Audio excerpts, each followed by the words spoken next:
Hello दोस्तों, स्वागत है आपका मेरे चैनल कहानी 2.0 में। आशा करती हूँ आप सब बहुत ही अच्छे होंगे। तो चलते हैं हमारी आज की कहानी की ओर। मेरे पति ने मुझे तलाक दे दिया था क्योंकि मैं कभी माँ नहीं बन सकती थी और उसके बाद उसने दूसरी शादी कर ली। एक साल बाद उसके घर पे बेटे का जन्म हुआ। उसने मुझे उसके बेटे के पहले जन्मदिन पर बुलाया ताकि वह सब कुछ देखकर मुझे बुरा लगे, मैं जलूं। उसका प्लान मुझे अच्छे से पता था, इसीलिए पार्टी के लिए जाते समय मेरे पास एक फाइल था जिसे मैंने पैक कर लिया था। यही गिफ्ट लेकर उसके बेटे के जन्मदिन पार्टी में पहुंच गई। जब मैं पार्टी में पहुंची तो उसने मुझे देखा और मेरे पास आकर कहने लगा कि देखो, तुम्हें तलाक देने का मेरा फैसला एकदम योग्य था। आज मैं एक बच्चे का बाप बन गया हूँ। उसकी बात सुनकर मुझे खूब हंसी आई और मैंने यह फाइल उसके हाथ में दिया और बोला, यह तुम्हारे लिए स्पेशल गिफ्ट लाई हूँ। कहाँ, इस गिफ्ट को खोलकर देख लो। जैसे ही उसने गिफ्ट खोला, उसके पैरों तले जमीन खिसक गई। उसका सर चकरा गया। उसके तो मानो चेहरे पर से खुशी ही गायब हो गई, क्योंकि गिफ्ट में तो मेरा नाम सोनाक्षी है। आज मेरी छोटी ननद को एक सुंदर सा बेटा हुआ। सारे घर के लोग खुशी खुशी देखने के लिए अस्पताल में पहुंच गए। मैं भी अपने पति के साथ अस्पताल पहुंच गई। सब लोग खुशी से झूम रहे थे क्योंकि मेरी ननद को एक बेटी नहीं बेटा हुआ था। मेरी सास तो फूले नहीं समाई कि मैं तो नानी बन गई, मैं तो नानी बन गई। सबको लड्डू बांटवाने लग गई।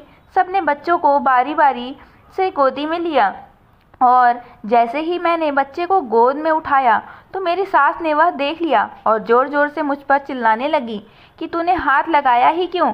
तुझे इतनी छोटी सी बात समझ में नहीं आती कि सुमन को चांद सा बेटा हुआ है। इसे तुम जैसी बांझ औरत ने हाथ लगाया, वह तो अपशगुन है। या कहीं ऐसा तो नहीं है कि तुझसे अपनी ननद का सुख देखा नहीं जा रहा है? इतना सुनते ही मेरी आंखों में आंसू की धार बहने लगी। फिर भी अपने भावनाओं को दबाते हुए मैंने कहा, माँ जी, इससे आगे मुझसे कुछ कहा ही नहीं गया। उतने में मेरी ननद सुमन, जो मेरी ननद कम और सहेली ज़्यादा थी, मुझे ताना मारते हुए कहने लगी कि भाभी, तुमसे ऐसी उम्मीद नहीं थी। शायद मेरा माँ बनना तुमसे देखा नहीं जा रहा है। यह भी नहीं सोचा कि तुम हाथ लगाओगी तो बेटे को कहीं कुछ हो न जाए। इतना अपमान सहने के बाद मैं ऑटो करके सीधा अपने ससुराल चली आई। जब घर आए तो मुझे अपने पति से सहानुभूति की उम्मीद थी। मेरे पति मुझे बहुत प्यार करते थे। वैसे भी हमारी लव मैरिज हुई थी। मुझे लगा कि वह मेरी तरफ से कुछ तो कहेंगे, पर वह उल्टा मुझे ताने मारने लगे कि तुम तो सुमन को अपनी बहन की तरह मानती हो ना, फिर तुम उसके साथ ऐसा कैसे कर सकती हो? उनका ऐसा तीखा व्यंग सुनकर मैं तो अंदर से ही पूरी तरह टूट गई थी, क्योंकि कोई भी स्त्री अपनी सास और ननद सहन कर सकती है, पर अगर उसका अपना पति, जिसे उसने सब कुछ माना हो, जिसके साथ जीने मरने की कसम खाई हो, अगर वह ऐसा कुछ कहे, फिर वह स्त्री क्या कर पाएगी? मैं रोते रोते जाकर किचन में काम करने लग गई। एक बहू होने के नाते घर के सभी कामों की जिम्मेदारी मुझ पर ही थी। मैं सोचने लगी, अगर मैं माँ नहीं बन सकती तो इसमें मेरा क्या दोष है? माँ बनना या ना बन पाना या खुद एक औरत के हाथ में थोड़ी ना होता है। मेरी सास एक स्कूल में प्रिंसिपल थी। मेरी ननद MBA कर रखा था और मेरे पति एक वकील थे। मुझे हैरानी इस बात की थी, इतने पढ़े लिखे लोगों की फैमिली इतनी अंधविश्वासी है कि बेटे को गोद लिया तो अब शगुन हो जाएगा। मुझे आज भी याद है कि किस तरह मैं और दीपक पहली बार कोर्ट में मिले थे। मुझे ज्वाइन किए कुछ ही दिन हुए थे। एक दिन मैं ऐसी लेडीज़ का केस लड़ रही थी जो माँ नहीं बन सकती थी। मैंने ऐसे पक्ष रखे कि दीपक, जो मुझसे सीनियर थे, मुझसे बहुत प्रभावित हो गए। मैंने कहा, जिस लड़के के लिए, जिस बच्चे के लिए आप अपनी बीवी को छोड़ रहे हैं, अगर बड़ा होकर उसने ही आपको छोड़ दिया तो आप क्या करेंगे? आज मेडिकल साइंस इतना इम्प्रूव हो गया है और भी बहुत रास्ते हैं बच्चा पैदा करने के। तलाक दे देना ही एक रास्ता नहीं है। उसने केस वापस ले लिया। वह लेडीज केस जीत गई और उसका तलाक भी नहीं हुआ, और साथ में ही वहाँ बैठे सभी लोगों ने मेरे खूब तारीफ के। एक साथ काम करते करते मैं और दीपक दोनों एक साथ एक दूसरे के प्यार में पड़ गए, हमें पता भी नहीं चला। घर वालों को जब बताया तो उन्होंने भी रिश्ते के लिए हाँ कर दिया और हमारी शादी हो गई। मेरे सास ससुर और ननद का बहुत अच्छा स्वभाव था। इतना अच्छा पति मुझे मिला है, इसलिए मैं खुद को बहुत भाग्यशाली समझती थी। दीपक ने मुझे पहले ही कह दिया था कि शादी के 2-3 साल तक मुझे बच्चा नहीं चाहिए। पहले लाइफ एंजॉय करेंगे, फिर बच्चों की जिम्मेदारी। और शायद इसीलिए घर वाले भी 2-3 साल तक बच्चों को लेकर कुछ नहीं बोले। लेकिन शादी को 5 साल होते ही घर के लोग ताने मारने लगे। घर के सदस्य और रिश्तेदार मेरे पीठ पीछे मुझे बात कहने लगे। मुझे बच्चा नहीं हो रहा था, इसलिए दीपक मुझे पहले कुछ नहीं बोला, पर अब वह भी मुझसे कटा कटा रहने लगा। वह बस वकील होने के नाते मुझसे अपने केस में मेरी राय लेता। ऐसा लगता ही नहीं था कि हम दोनों पति पत्नी हैं और एक ही घर में रहते हैं, परायों की तरह। पर मैं अपना दुख बताऊं तो कैसे बताऊं? कौन मुझे समझेगा? देखते देखते आज हमारी शादी के 9 साल हो गए। मैं सुबह से बहुत खुश थी। मैंने दीपक के पसंद का नाश्ता और लंच तैयार किया था और अपने काम से भी मैंने छुट्टी ले रखा था। मैंने बोल रखा था कि मेरी तबीयत सही नहीं है। फिर जब वह रात को काम से लौट आए तो मैं उसे सरप्राइज़ देना चाहती थी। मैंने उसे एक जगह बुलाया। वह वहाँ पहुँचा तो चौंक गया। वह हम दोनों का फेवरेट रेस्टोरेंट था, जहाँ पर हम लोग शादी से पहले मिला करते थे। पुरानी याद ताज़ा होगी तो शायद वह फिर से पहले जैसा हो जाएगा। उसने बोला, यहाँ पर तुमने क्यों बुलाया? मैंने उसकी मनपसंद का सारा खाना ऑर्डर दे रखा था। पूरा टेबल मैंने सजवा रखा था। मेरा कैंडल लाइट डिनर करने का प्लान था। मैं उसकी फेवरेट रेड कलर की साड़ी पहन के आई थी। मैंने सोचा यह सब देखकर वह खुश हो जाएगा और जब वह मुझे विश करेगा मैं उसे बच्चा गोद लेने के लिए मना लूँगी। पर वह विश करना तो दूर, वह वहाँ पर बैठा ही नहीं, चुपचाप घर चला आया। मुझे लगा शायद वह भी मुझे कुछ सरप्राइज़ देना चाहता है। काफ़ी रात हो गई थी, लेकिन उसने मुझसे बात नहीं की। थोड़ी देर बाद मुझसे रहा नहीं गया तो मैंने ही उससे बोला कि शायद आज अपनी शादी की सालगिरह है, वह भी भूल गए तुम।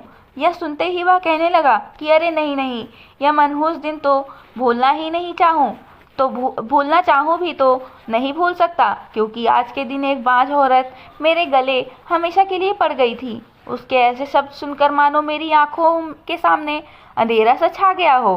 बच्चा ही चाहिए ना आपको, तो क्या बच्चा गोद नहीं ले सकते?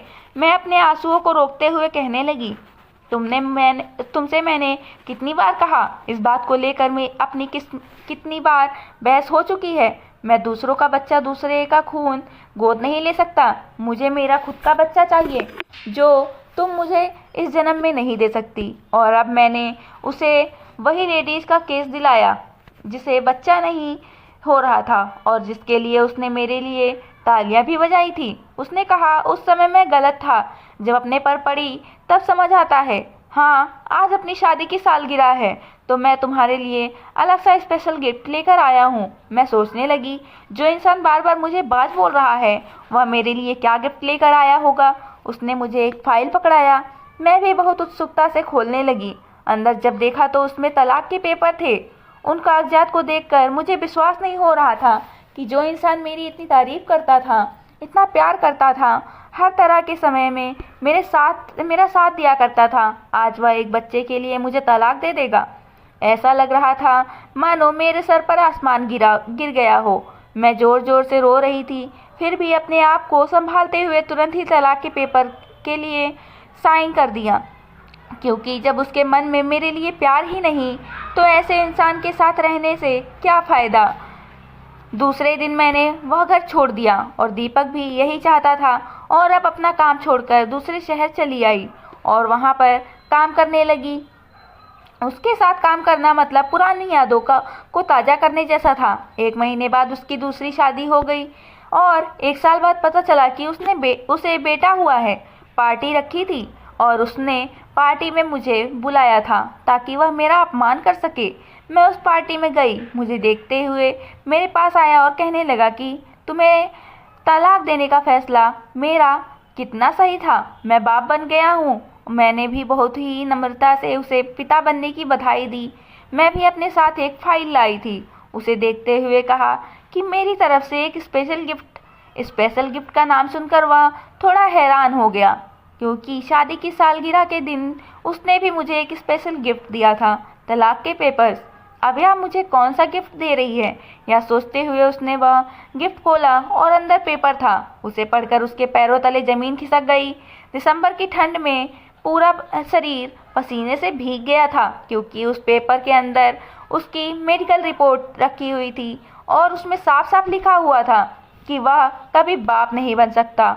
वह अपनी पत्नी की तरफ देखने लगा और उसकी झुकी नज़र सब कुछ एकदम शीशे की तरह साफ कर दिया था। मैंने उससे कहा कि अब तुम्हें तय करना है कि तुम्हें दूसरे का बच्चा, दूसरे का खून गोद लेना है या नहीं। ऐसा कहकर मैं वहाँ से चली गई। दूसरे दिन वह और उसकी माँ मेरे घर आए। दोनों को कुछ समझ नहीं आ रहा था कि क्या कहा जाए। फिर वह कहने लगी कि यह मेडिकल रिपोर्ट, मैंने उसे बताया कि तुम्हें याद है हम दोनों ने मेडिकल चेकअप करवाया था और किसी काम की वजह से तुम रिपोर्ट लाने में नहीं जा सके। फिर मैं अकेली ही गई थी। दीपक कहने लगा कि हाँ, और फिर घर आने के बाद तुमने कहा कि कमी तुम में है। फिर तुम झूठ क्यों बोली? क्यों इतने दिनों तक सभी के ताने सुनने? क्या ज़रूरत है तुम्हें झूठ बोलने की? मैंने कहा क्योंकि मैं तुमसे सच्चा प्यार करती थी। मुझे लगा कि जब तुम्हें सच पता चलेगा तो तुम इस बात को सहन नहीं कर पाओगे और अंदर से पूरी तरह टूट जाओगे। मैं तुम्हें ऐसी हालत में नहीं देख सकती थी। मेरा क्या था, मेरी तो आदत थी ताने सुनने की। इस बात को लेकर मुझे सभी के ताने सुनने की आदत हो गई थी, पर जब तुम मुझे सुनाने लगे फिर मुझसे सहन नहीं हुआ। दीपक कहने लगा कि तो मैं जब तुम्हें तलाक के पेपर दिए तब क्यों सच नहीं बताया? दीपक, गलती मेरी है जो मैंने तुमसे इतना प्यार किया, इतना विश्वास किया।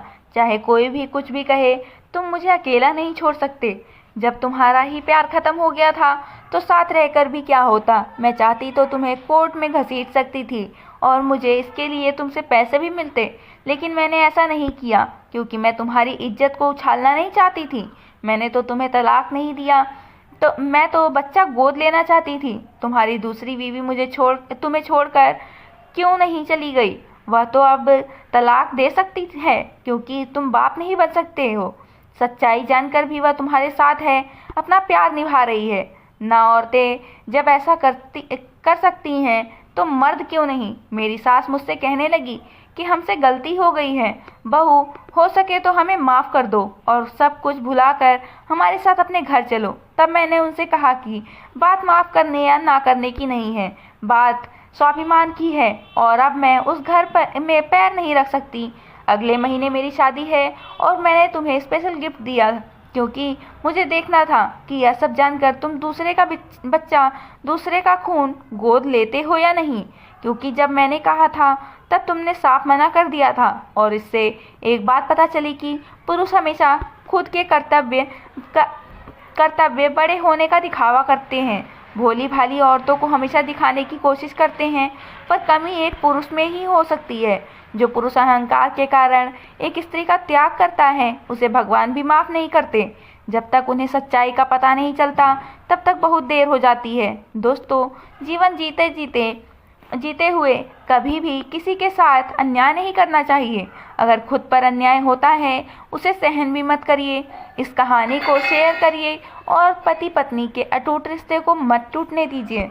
तो दोस्तों, आपको यह कहानी कैसी लगी मुझे कमेंट करके ज़रूर बताएं और कहानी अच्छी लगी हो तो वीडियो को लाइक करें और चैनल को सब्सक्राइब करें और नोटिफिकेशन बेल दबाना ना भूलें। मिलते हैं एक ऐसी ही नई कहानी के साथ। धन्यवाद।